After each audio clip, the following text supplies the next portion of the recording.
and welcome to the Overprepared DM podcast. My name is Jen. And my name is Nick. And we're here with a lovely friend from the Fateful Encounters team, Dylan, or at _Nart, or the Nart, things like that. Dylan, hello, hi. Hello, that's me, yes. That's you. Tell us about you, though. Like, what do you do on the interwebs and with Fateful Encounters and things like that? I play games, a lot of games. I play my favorite game on streams with some of my favorite people. My favorite game being Dungeons and Dragons. Wow, that's what this podcast is about. Yeah, Ooh, it's not. Wow. Well, everyone listening, this is a podcast about how to not overprepare, even though I'm the one that overprepares and Nick is the one that tells me to stop. So, Yes. We just vibe and have a good conversation with our guests and get a lot of really good input. And I'm really, really excited about Dylan being on because I've always thought that you've had wonderful opinions, very strong opinions about Dungeons and Dragons, and you've been doing it for so long. So tell us like your little journey of D&D, and then we'll hop into our topics. Well, my journey of D&D started sadly more than half my life ago, I can say now. I started my first thing I've had a history of unknowingly mixing and matching editions. So my first character was a 3.5 character in a 4th edition module. Ooh. So Flash, savior of the universe, got crushed by like 30 kobolds like 5 minutes into my first game. Since then, my first time DMing was actually Ravenloft, the 2nd edition Curse of Strahd module, for 3.5 characters. So that was impossible. The players were fighting against Thaco using 3.5 edition rules. So roll a d20 plus your modifiers to hit ACs, and monsters were hitting like 30 to hit, and it's like, I'm sorry, you're fighting 15 wolves. Since then, I've done mostly DMing. It's my preferred role part. It's my preferred thing to do in the game is to be the dungeon master. I like sitting back and kind of creating a framework for the players to fuck up, and I enjoy them fucking everything up. It's a lot of fun for me. Yeah, definitely. Well, you have so many years of D&D experience, and Nick starts all of us off every time with the same question for our guest. Yes. What is one thing that you did back when you first started DMing way back in the day, even though I'm sure it wasn't that long ago for me, because I'm the old man. But what's one thing you did back then that you would not do now? One thing you would go back in time and say, hey, don't do that. It's dumb. It's going to waste your time. I think the number one thing that I would do is I would tell myself to not invest so much time and energy into trying to make NPCs likable. Okay. I remember specifically one of my very first times trying to make a homebrew session. Yeah. The whole plot was there was this NPC that I wanted them to really like, and then they were going to get the twist at the end was they were going to be turned into a death knight, and it's like, oh no, you have to fight your friend. They absolutely hated that person. Oh no, absolutely hated him. They're like, I am so excited to kick his ass. Oh yeah. So, that's so funny. Very quickly I was like, all right, cool. If they end up liking an NPC, great. Don't try to force it. Yeah. That brings up an interesting topic, actually, when it comes to like DM inserting themselves into the game, and like you hear all these like horror stories about DMs having like a DM and a third character, a DM PC, How do you kind of balance that with like knowing that, hey, I'm just the facilitator here? That's my part of the fun. I'm a player, like Jen likes to say, but I'm not a player like they are. Yeah, you're absolutely. You are a player at the table. You are playing the game with them, but it is a very different role. I've never been stuck on the mentality of inserting my own character. If I ever insert my own characters, they're just kind of like a a nod. I never make my own characters like important to the plot. You know, one thing I'll actually do is I'll have the players from the previous campaign either start off like I remember one of the last campaigns, homebrew campaigns I ran. I had it started off, they were hired to be bodyguards for the Mages College was heralding this adventuring group that found an artifact that they ended up calling it the Hole Punch because it, without casting spells or requiring any rituals, could poke a hole into any other dimension. And it was found by this player's old characters.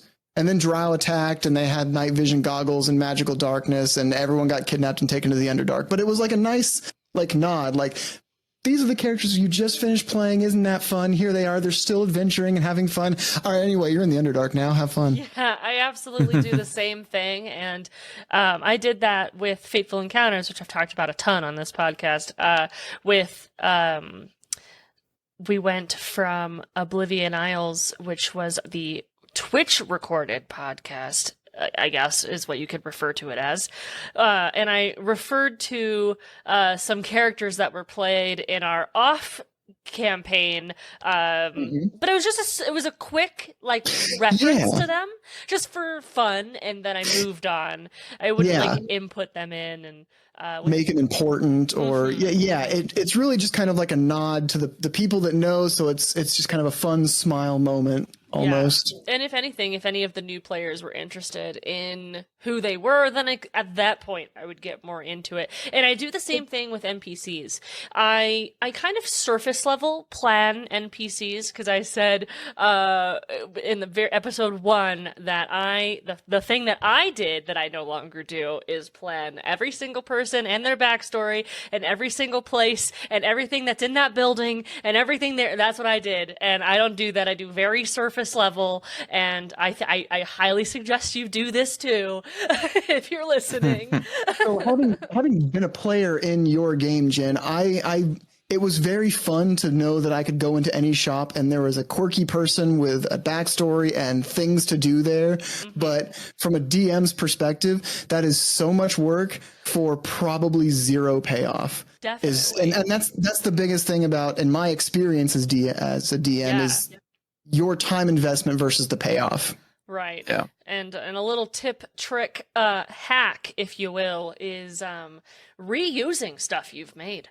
Like my entire cities are kind of all the same now because they are reused from old games or old one-shots or old characters that this was a shopkeeper that I spent time making. I'm never getting rid of him.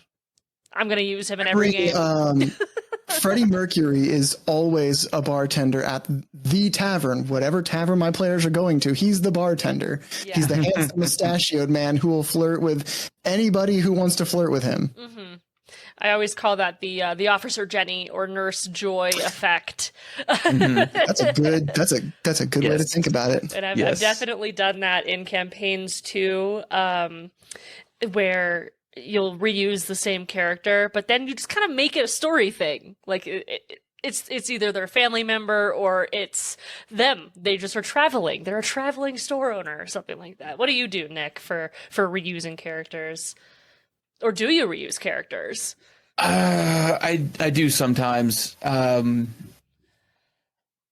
characters that I really, really like and that I know that the players themselves have been connected to in the past and they all kind of know, I'll bring them in. Right now, I think they're in my current campaign. I have 2 NPCs that are one of my old PCs and one of my other players' PCs, and they were really good friends in that campaign, in the old campaign. So they're still friends in this new campaign. But I made my old character like the most hateable person on the face of the planet, and just he is the absolute worst. Wait, it's not Vic, is it? No, it's not Vic. Oh, good. I love Vic. Vic is the absolute worst, but he shows himself as the absolute best. It's great. I think it's that Vic shows himself as the absolute worst, but that makes him endearing. Yes. Like and he's not actually the absolute worst. He just wants you to think that, and he's kind of an asshole, but there's something endearing about like the honest asshole. Like, yeah, I'm a dick. Yeah. I'll tell you right now, I'm a dick. I'm glad you caught that in our one shot that was a 4-shot in the hardest module ever created. Which we've also talked about on this podcast. Yes. Oh, yeah. Because we talked about running one-shots and mini-series before, and that came up. So listen to it if you'd like to. I'll post the link down below. Oh, yeah. I think this all kind of like brings it back to like what the characters like, though, or what the players are. So what the players like. If always the player, number one thing. Yeah, if a player like latches on to an NPC that you just spitballed on the spot. Yep. Then they become important. Oh, or yeah. at least you should make them important. Yes. If they're not important, make them important. Even if it's as a hostage.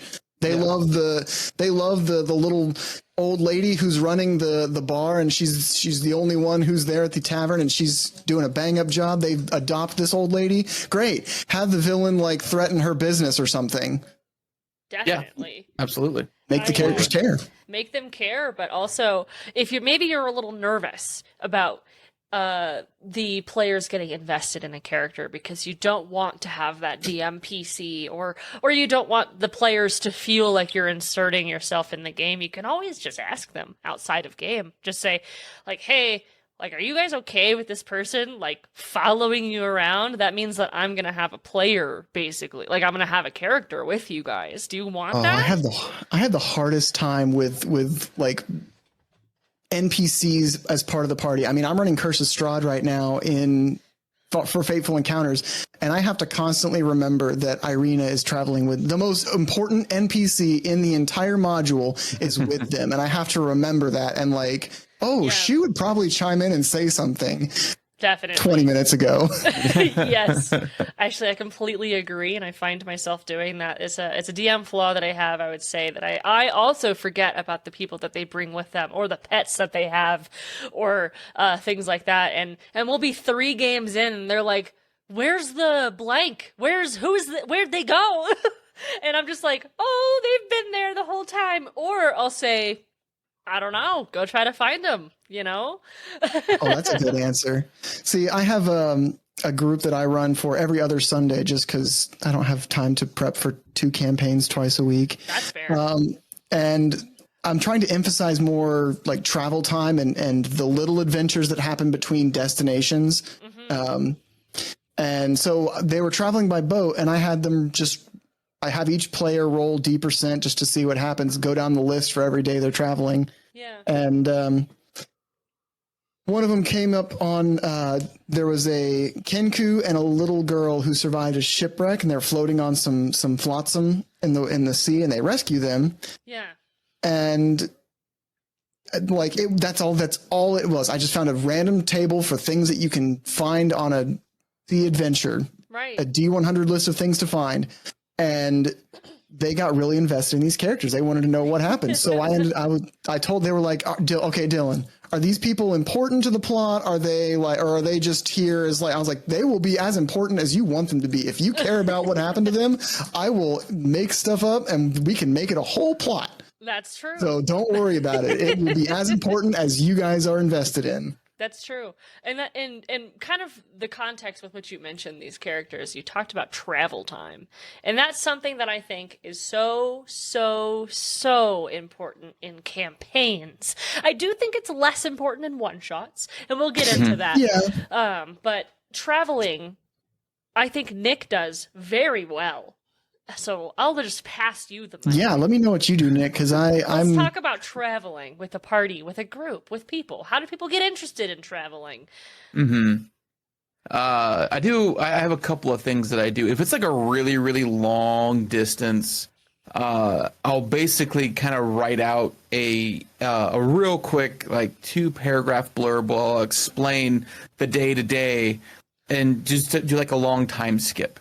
But I try to make it as detailed as possible for the characters, so they kind of, at the end of this travel, the players kind of know like what state their characters are in. Sure. So when you do that, then do you take your players' inputs on that? Do they get like or is it just kind of like you spent the first day and you know, you got lost, you turned around, so it took an extra day of travel that you thought it would, and then, you know, because I kind of do two different, like for Strahd, I definitely write out like, all right, it's going to take 3 days, every 12 hours there's something that they're going to come across as something's going to ambush them, they're going to find something interesting on the side of the road, whatever. And then the other campaign, I literally just pull up a list of D100 things they could find and do, and like, hey, all right, this player, give me a roll, see what happens today. Yeah, definitely. Yeah, what I do for like shorter travels, and when I say long travels, I've had like a 15-day. You guys are walking for 15-day stretch. At that point, it was like, I'm just gonna write this shit out. We're not gonna roll for every day, but that's fair. Everything like I'd say like 5 days and shorter. I have a table that I create myself, and it's usually 6 things, and I give it a little bit of a bell curve. And what I do is I have the character or the players roll every day like a skill challenge, and if they fail the skill challenge, then they have an encounter. I roll on an encounter table. Interesting. That's what I like. I thought that was so freaking cool. Thank you. I appreciate that. Is it always a combat encounter, or is it okay? Yeah, what it usually is, I'll have like 2 like role play encounters. I'll like every encounter table has like the caravan encounter on it. Those are always fun. Yeah. But I'll have 2 role play encounters, like an NPC that they can meet that give them information, or that they can bring on as a follower, if they so choose. But then I have a couple of like medium encounters, and then the last one is always like a deadly encounter. So something that they're going to meet on the road that it's kind of like a plot. It becomes a plot point. I want to make sure like whatever the encounter is like themed towards the campaign. Yeah. So if they do roll that, it's a hard fight on the road. But more often than not, you know, what I have to do is I'll have them roll a D8, or I'll roll a D8 and see where it lands in that bell curve, and usually it's like one of the easier encounters. But every now and again I get that one where I'm like, okay, level 3 characters are going up against a hag coven. This is awesome. Let's do this. No. Oh no. That sounds awful. But no, it was actually great because when that happened, it was like my 3rd session with my current group ever. And they ended up in this hag coven, and the hags, it was this big role play encounter, and they made a deal with the hag, and the deal, they weren't specific on the deal. There were these orcs chasing them, and they didn't specify that she would get them out of harm's way of the orcs. And I was like, and she was like, okay, fine. And she actually brought the orcs like right there on top of them. So there was this, you know, really great role playing encounter, because they're like, we can't beat this. So let's try to talk our way out of it. Yeah. I love, kind of segueing just because you mentioned hag covens. I love like, hags. Messing with hags, but also like the fae. Because I do the D percentage I had my players traveling for 21 days, and I had them roll. Each of them went through and rolled D%. One time they found like a wagon that was self-propelled and they were like, okay. One day they found 2 dwarves that were arguing because they were like, you're a doppelganger. No, you're a doppelganger. Turns out they were just twins and had amnesia. Oh my gosh. So it's always the random encounters are always something really small, but sometimes the players will go off on them, and they ended up in a fae circus at one point, and they bought corn dogs. They didn't pay for it, they just got them. And as with all things fae, if you take a gift, you owe a debt. Yes. And that became a whole subplot. But I love tricky things like that. In Curse of Strahd, they just met. My players have been calling her Baba Lasagna, but Baba Lasaga. And I have a whole table of witch hag deals, things that they will ask for. So like, and it depends on what they want. So if they want something that's very low value, low cost, I have them ask for something like, I'll just take your swiftness. Don't explain shit. But that means that if a PC accepts this deal, they gain disadvantage on initiative rolls. Ooh. If it's a high value thing, it could be your victories, which the PC that takes that gift or takes that deal cannot deal killing blows. Anything they hit, if it would kill them, it survives with 1 hit point. That's interesting. So it's kind of, it lets the players like stew on this. What does this mean? Because the trickiness of hags and fae, I love it. I love it so much. If you ever want to like flex or exercise those creative muscles, fae and hags are the best way to do it. I mean, I'm so intimidated by fae because of that, but I love it. My wife, she plays a wild magic sorcerer, and she was like, she doesn't know where her magic's from, and I was like, okay, hags. Immediately, I was like, she's actually, and they have found this out now, so it's okay, but she's actually a hag gone wrong. Like, she was eaten by the hag and birthed as a hag, but it didn't really work out. So her coven's trying to bring her back in and like turn her back into a hag. Oh my god! Hags are also so thematically fun because I mean they're coven magic. If they're in the lair, like they could just cast the spell, whatever. Or you could have like the windows blow open and a bunch of candles go out, and then the spell is cast. Like that's so thematic. Than just the lich points his finger and casts a spell. That's also cool, but. Hag covens are fun. I love them. They're so much fun. I also very much love hags and use them a lot in one-shots. Or in general as like overarching like plot things. What you guys mentioned a few things, and I think the one thing that we should talk about first is tables. That's come up through everything that we've talked about so far is just different tables. What is that? And where do we find them? Well, tables can be anything. It's just kind of a list, a reference of things you can pull information from. I talked about a table of D%, D or D100, depending on what you refer to it as, of encounters for traveling. I have my table of hag coven deals. It's just literally like a same type of table as like a bar graph or a pie chart. It's not numbers wise, but it's a table, and it's a way to organize information, especially when you don't know what's going to happen. Yeah, think of like an Excel spreadsheet, rows and columns. Yep. And your first row, at least for my tables, first row or first column, is going to be the numbers that you can roll. So if it's a D8 table, it's got eight rows in that column. Numbered 1 through 8, and then the next column is all of the results from each of those rolls. And you can either go. I know, like Reddit has a whole like RD100. Oh yes. In Reddit. You can lose a whole days of prep just being like, oh cool, cool. I like this. This is neat. It's something that I like.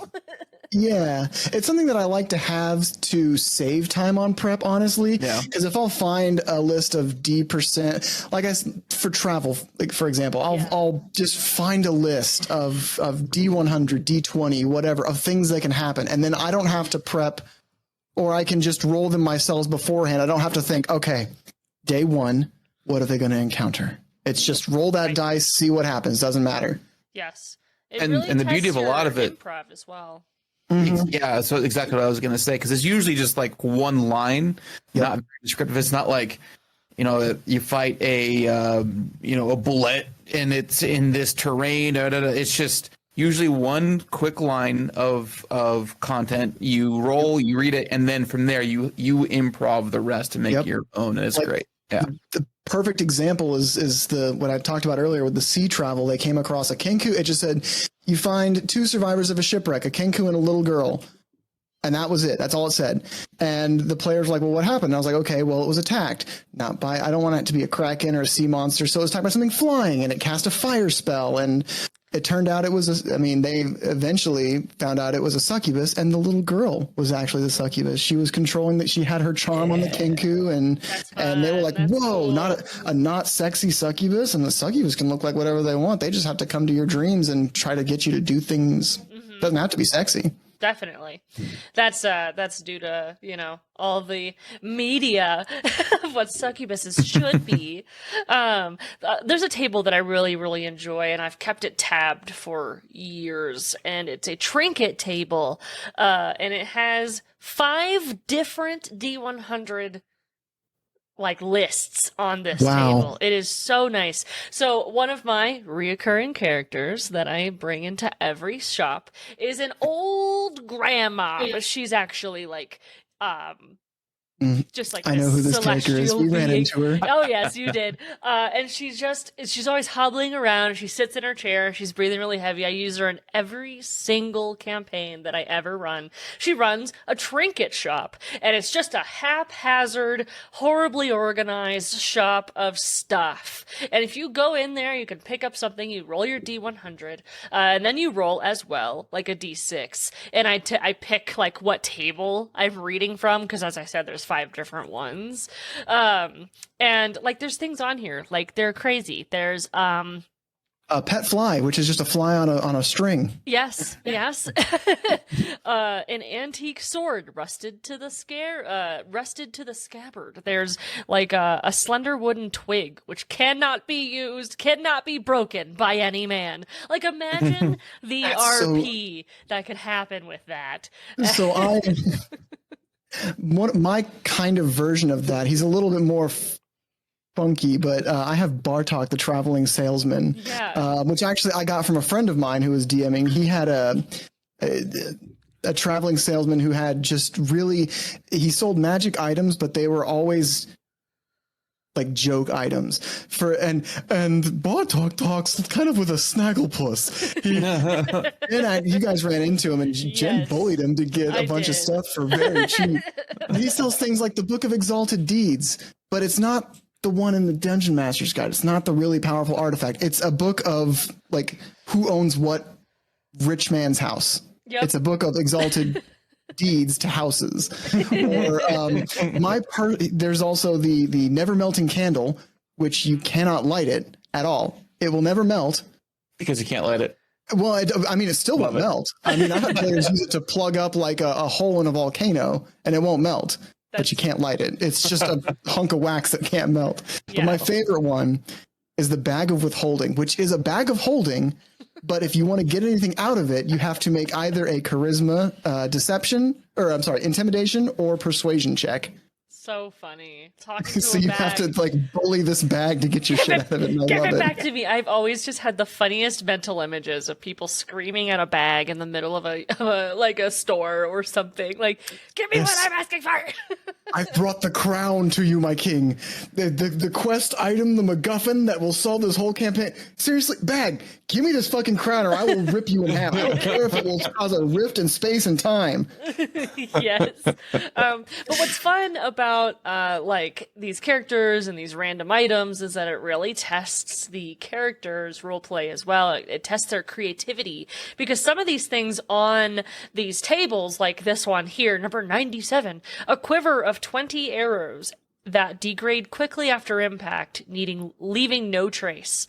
So that's pretty cool to have. Yeah. How could you use that? Right, what could exactly. You use that for? What could you use that? And on the same bend, what can you do with a small bag with mummified frogs in it? What can you do with these things?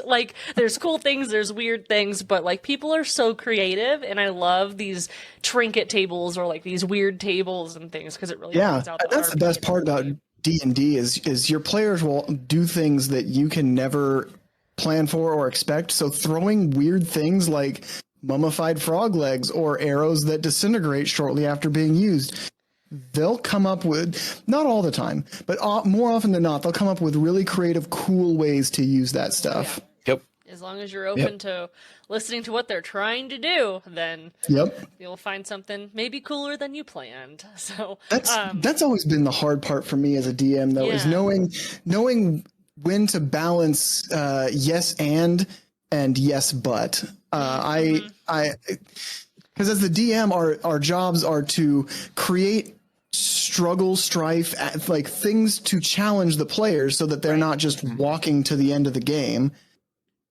But letting them, rule of cool is kind of the default way to handle that, but knowing when to say, yes, that absolutely, you can do that. That's cool. And yes, that happens, but here's the hiccup. Here's the hook. Here's something you have to try and overcome. Mm-hmm. And that's always that's always a big challenge for me is balancing that. Definitely. And I think what I've learned over time with the yes and the yes but is not telling them the but up front. Just letting it roll. If it's a but that's going to hurt them, they made the choice. Or if it's a but that's going to change the pathway of whatever they're doing, they made the choice. And it either does two things. It either shows them that they should be more careful, or kind of makes them think about their actions a little bit more.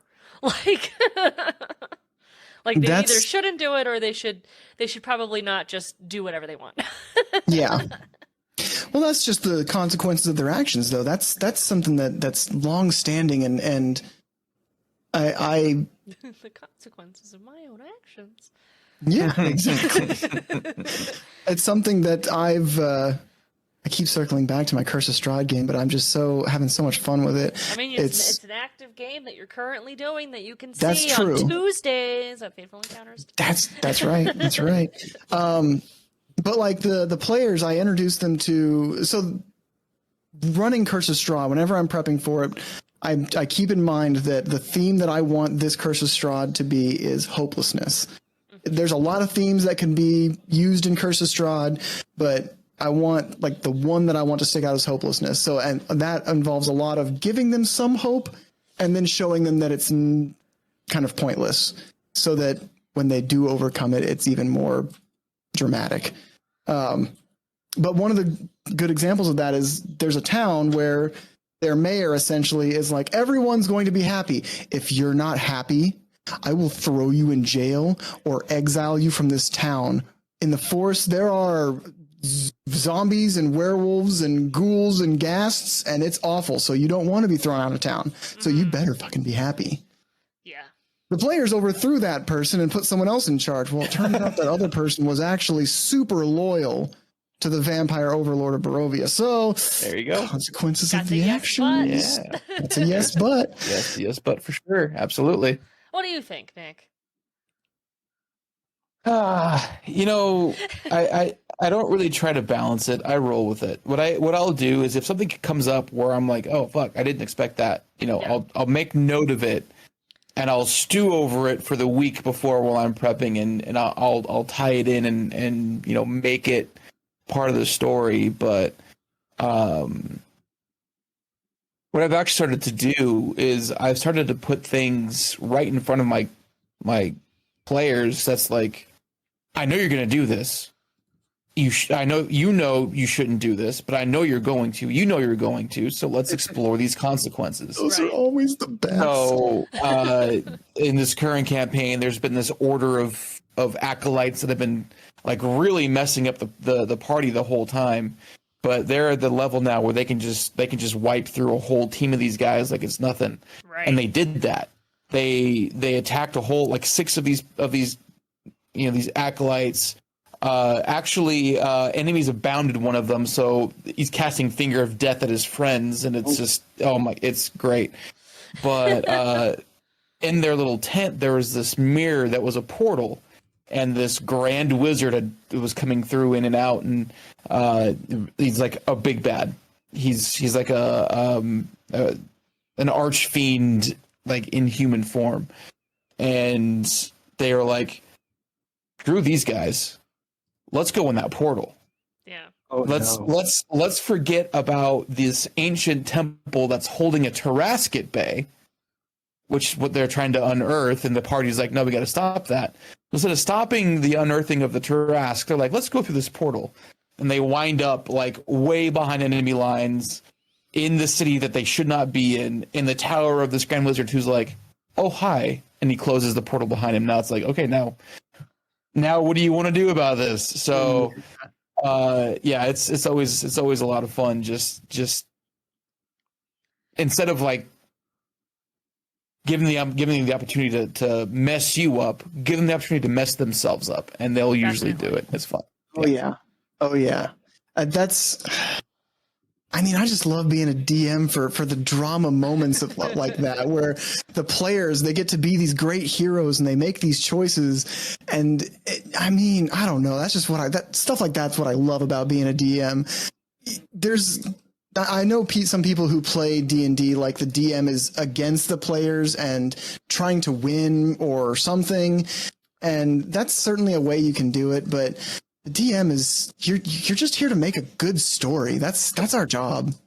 Yep. Like, and when players make stupid decisions, it just makes for even more epic moments of either a grand escape from this Arc Wizard's palace, or, you know, a really tough battle that's to the teeth, and like they're gonna come out limping, but we did it, and it's gonna be good no matter what happens. And if I can say so myself, one of my best skills, and something that every DM should try to do and try to work on, is if you play for a certain amount of time, like we play from 7 to 10 every Wednesday night, you get like practice and get really good at having that big reveal happen right when you're supposed to end the session. Oh yeah. And be like, this is where I end. Cliffhanger.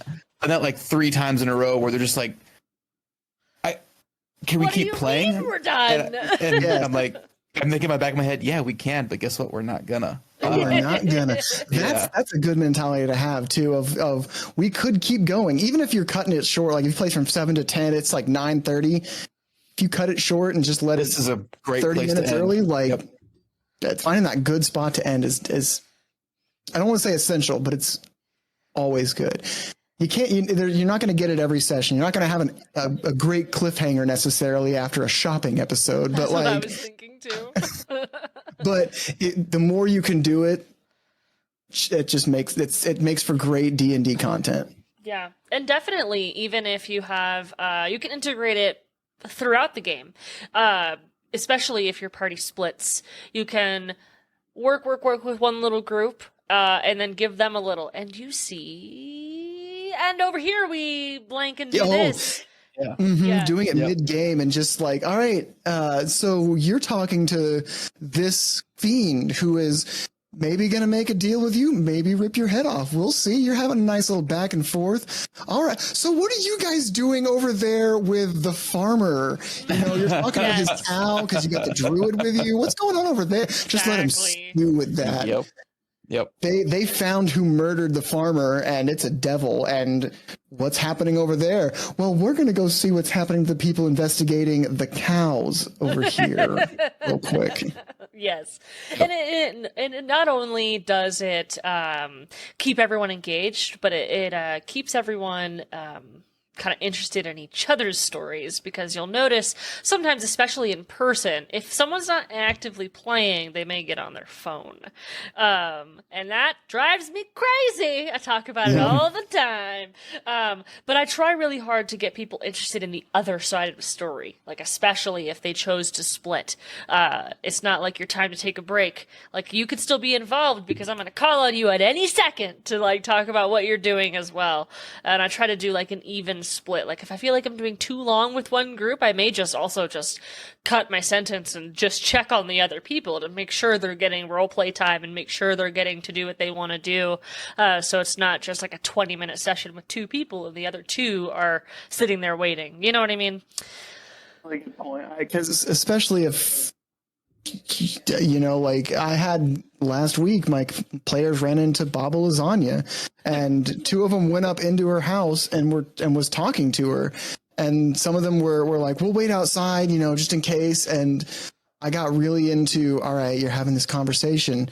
This person, what are you doing inside the house? This person's like doing this outside the house. But there was a couple people who were like, I'm waiting down here with Irina, or, you know, I'm practicing my sword play outside, just you know, kind of staying sharp, but you know, I'm not going to interact with the obvious evil old hag lady. Right.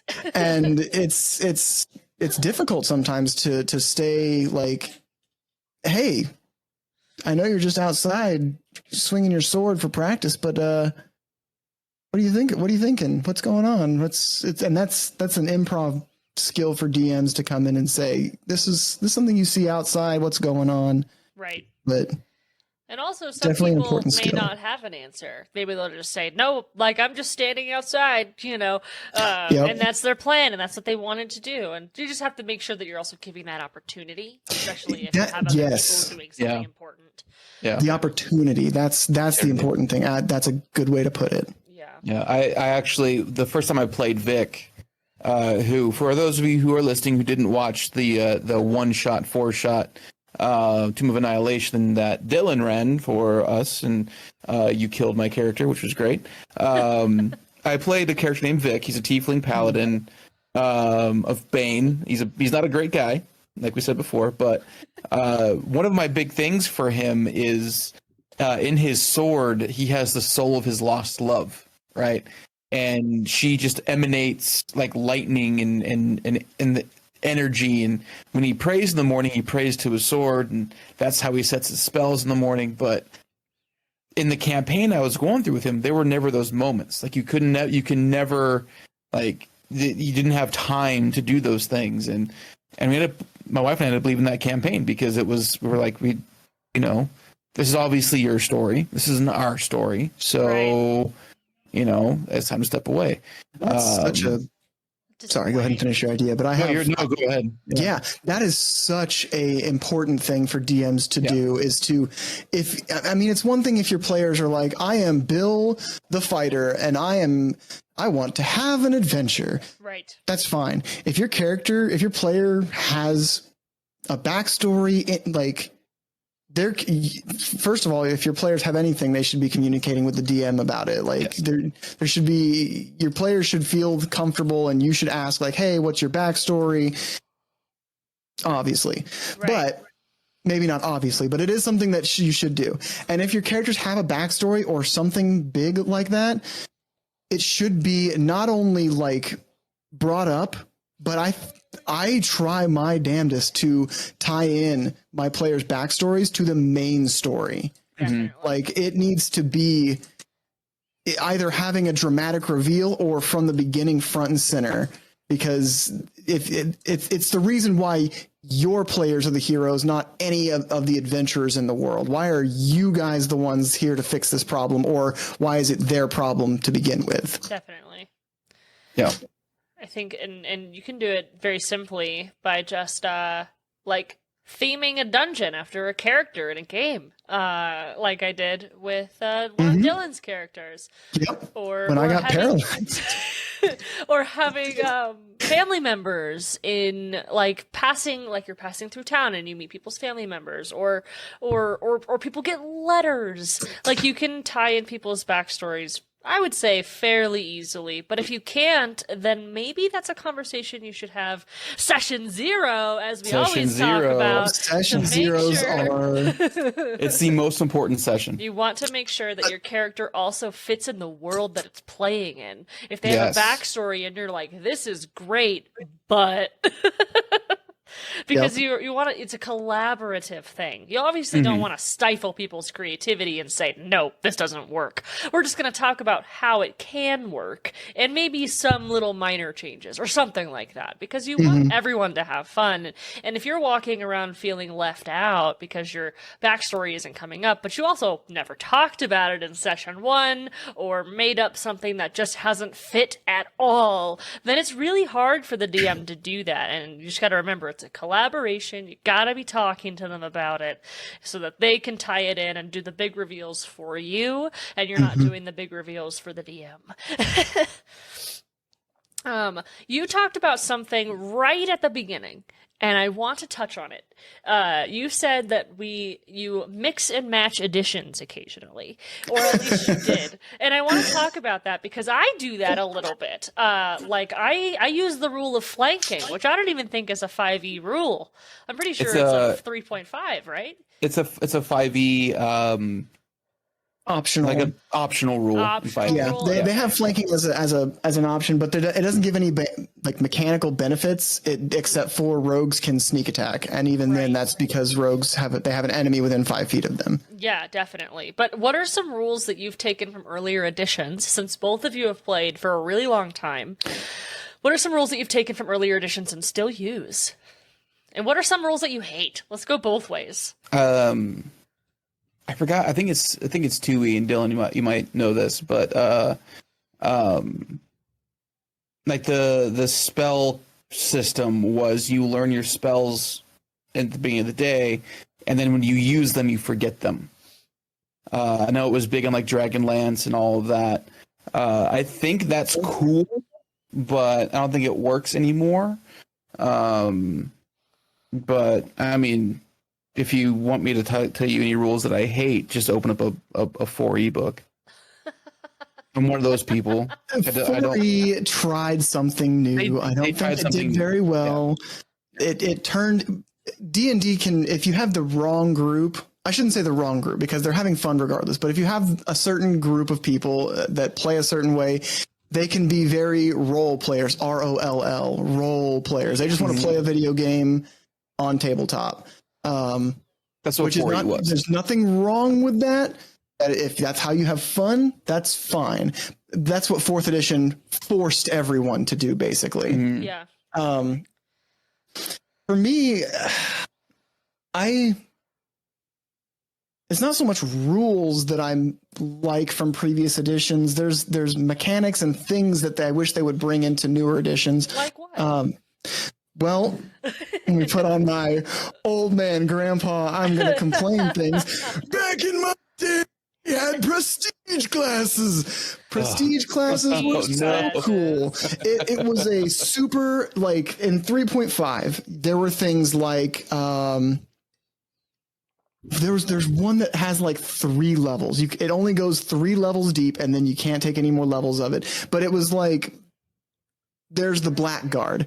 The Blackguard requires levels, like at least 1 or 2 levels of Paladin and some levels of Rogue. It's like the requirements are technically like a +8 to your religion skill, and then like 8d6 sneak attack damage and skills with a poisoner's kit. And then you can be a Blackguard, which is just in 5th edition, it would kind of be similar to an Oathbreaker. Yeah. Or maybe a Conquest Paladin-ish. They're kind of, either way, it rewards you for building a character. It's a super specific flavor that you can get by multi-classing and building. I had what's called a Dragon Disciple sorcerer, which was just you can cast spells without preparing them, and were not dragon lineage, and you grew wings and had claws, and your AC rose up, and you became draconic-like, and that's cool. I miss prestige classes. I do also, I love and hate the idea of spells that consume experience. Wish being kind of the quintessential one from older editions. Wish used to, if you cast Wish, you dropped levels. That's super interesting. It was kind of like a fatigue thing. So like you're so tired. It took a lot out of you, so you can't just cast Wish every day. Yeah. They nerfed Wish a little bit in 5e, but also took away the detrimental effect of there. You can still there's still a chance that you can cast it and never cast it again. And it could also do damage to you if you don't roll high enough on a save, or there's things that can happen with Wish still, but they made it less game breaking, but also made it less consequential. But I do like the consequence of Wish being on there because, I mean, you should be able to break the world with Wish. Why wouldn't you be able to break the world with Wish? Yeah. That's kind of the fun of the spell is what can you get away with? And it lets the DM have some fun with, all right, so what can I do to mess with this to make it more drama? Saying, how do you exactly word your wish? Yeah. And that's like, as soon as you say that to a player, they're going to be like, can I come back to you next week with that? And you're like, no. No. How do you word you wish? I've only had one single experience with the wish spell, and that is because someone had a sword that had it on it. There's a sword that what is it called? It's like Luck Blade. The Luck Blade. Yeah. That's what it is. Wow. You are such a nerd, dude. Yeah. You are such a nerd that you pulled Luck Blade. Real recognize real, and you're looking pretty familiar. Real recognizes real. real. That is so funny. Yeah.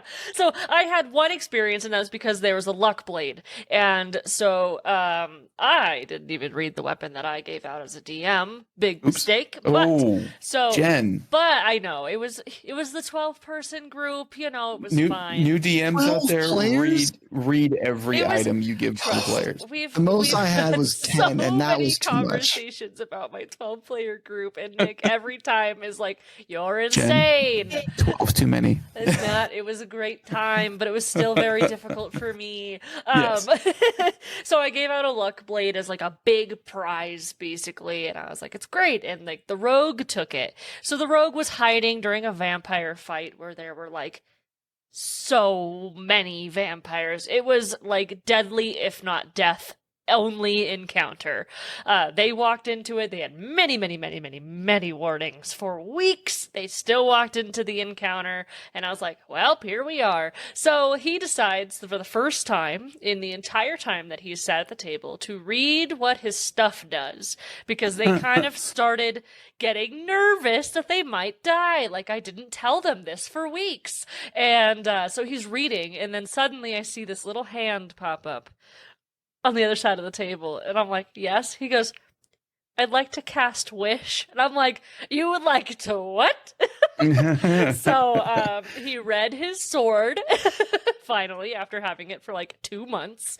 And he wished that the entire encounter would be over. I modified it a little bit. We rolled a d20 for every... It was so fun rolling this many d20s, but we rolled a d20 for every single vampire on the table. Everyone was just yeeting d20s onto the table, and then we counted anyone over 10, they lived, anyone under 10, they died. And it ended up being about a 50-50, and it was fun. So he wished away half the encounter, and they ended up living, and it was great, and that was my only experience with Wish.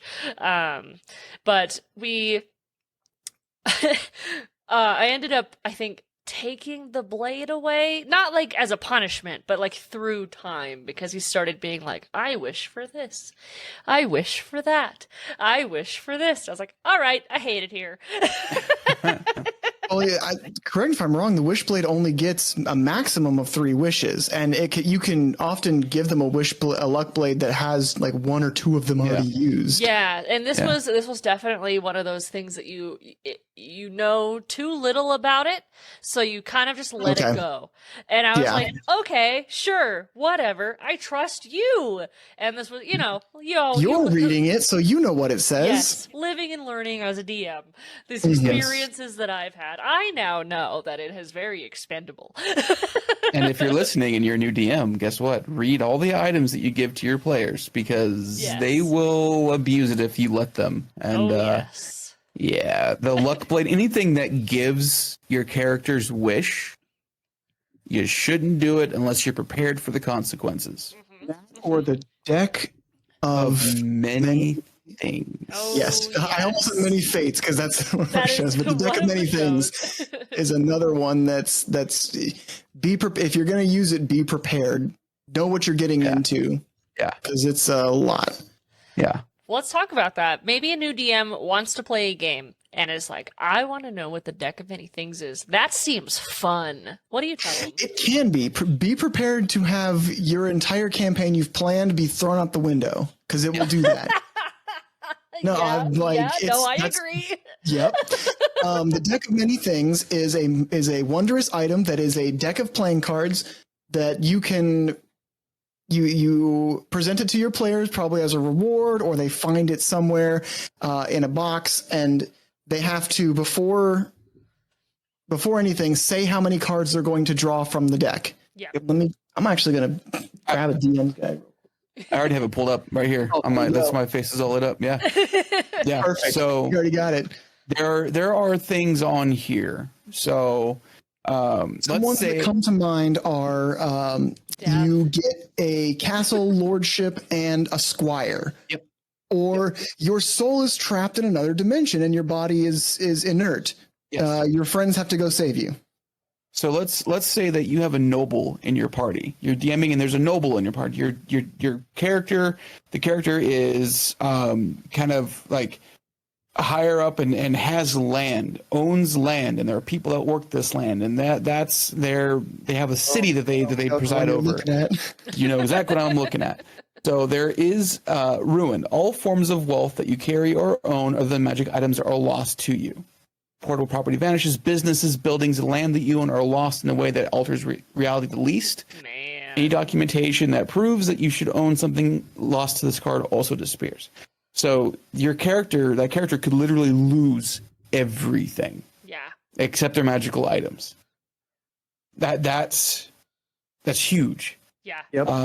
If you have a wizard, that could lead to a situation where they were nobility and the king, their dad messed something up, and so the king removed their noble status, and now they have to go on a quest to redeem their family's honor.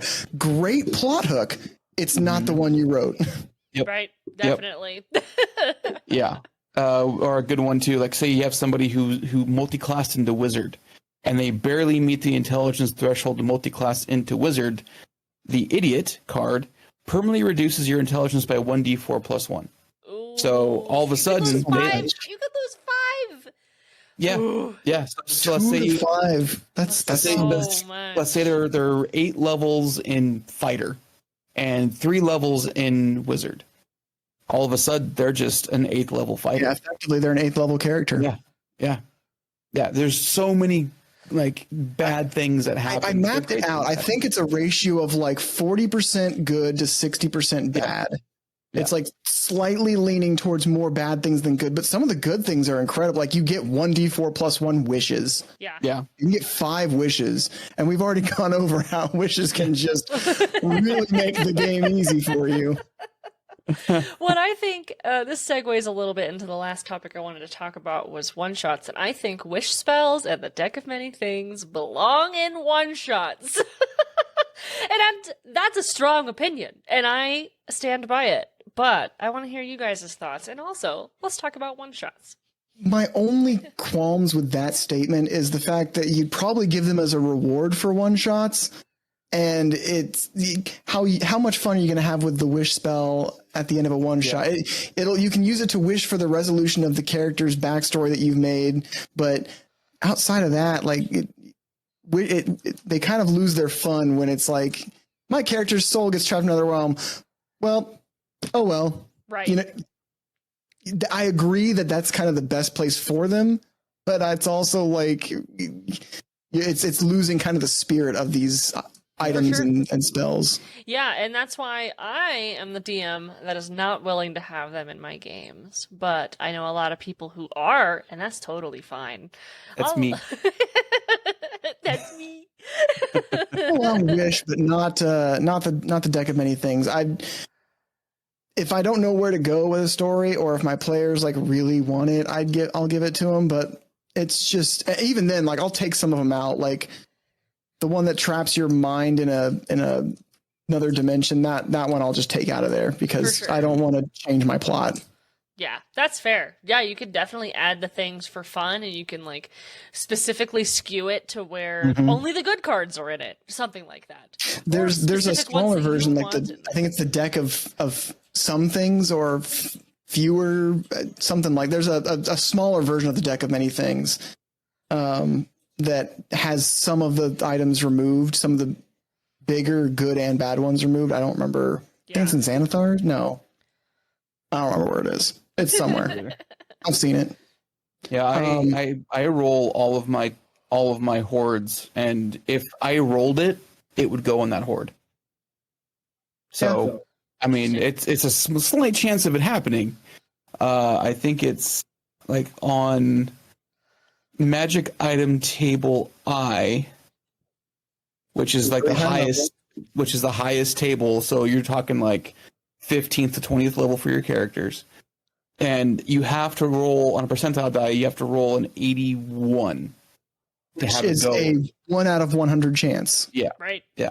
That'll ever show up. So I am loyal to the tables when I roll for treasure, and if I roll it, it would end up in the campaign, and I would deal with the consequences. For entirely sure. Fair though. Like I'm also loyal. I'm loyal to dice rolls. Yes. I don't fudge dice rolls, even if it's like my players are getting trounced by something. Right. Or my players are trouncing like the big bad, and it's like this is the climactic moment, and they're just making cakewalk. It's not dramatic or fun or challenging. I'll fudge health numbers, but I won't fudge dice rolls. So if I rolled it on a horde table, I would let it stand. I also just am okay with the wish spell in general. I feel like 5th edition's wish spell is limited enough that it's not bad. Yeah. Especially with the caveat of like the DM can if it's not one of these like very limited things, the DM can fuck with it as much as they think about. For sure. No, that totally makes sense. Guys, it's been an hour. We've talked about so much. Oh my gosh. We've talked about traveling. We've talked about tables. We've talked about cliffhangers. And many things in between, including the deck of many things. Dylan, if you had one piece of advice that you would give a brand new DM, not what you do and you don't do anymore, but if someone just said, what's your best piece of advice that you want to give me? I want to start DMing. What would you say? It's kind of a two-parter, but it comes down to improv. Improv is the most useful skill that any DM can have. Be able to roll with the punches. We touched on it, the yes and, the yes but, the ability to just, if your players want to do it, or if something comes up, roll with it, because that's the fun of the game. As far as like planning out what you can, my D&D Bible is you can find a PDF version of it online. It's called The Lazy Dungeon Master's Guide, The 5-Room Dungeon by Sly Flourish. I live by that. It's essentially a compendium of how to most effectively spend your time preparing for Dungeons and Dragons. So highly 10 out of 10 recommend. I pull it up. I've read it 1,000 times. I still pull it up and check it anytime I'm preparing, even for campaigns. So that's my one bit of advice. It's kind of, like I said, it's kind of two, but it's improv and follow, kind of this. Yeah. It goes into more detail, but definitely less is more. There you go. Less is more. And I agree. And I think this was a wonderful episode. I hope your drive to work went well, or whatever you were doing while listening to this. And I hope to see you in 2 Sundays from now. My name is Jen, and you can find me at Jen is Online anywhere you can think of. My name is Nick. You can find me at EmoAasimar on Instagram and Twitter, and Southwest Gaming Society on Twitch. And I'm Dylan. You can find me on Dungeon Mastering for Curse of Strahd on Tuesdays at Fateful Encounters on Twitch, Fateful_Encounters. Or my tags are some version of Nart, the Nart, the one Nart, the _ Nart. I don't know. Nart's been taken on so many things in so many different ways. I will be posting all of his links down below. So if you'd like to find him on any platform, you can just scroll on down to the description and click away. So thank you guys so much for coming, and I'll see you later. Goodbye. Bye. Thanks for having me.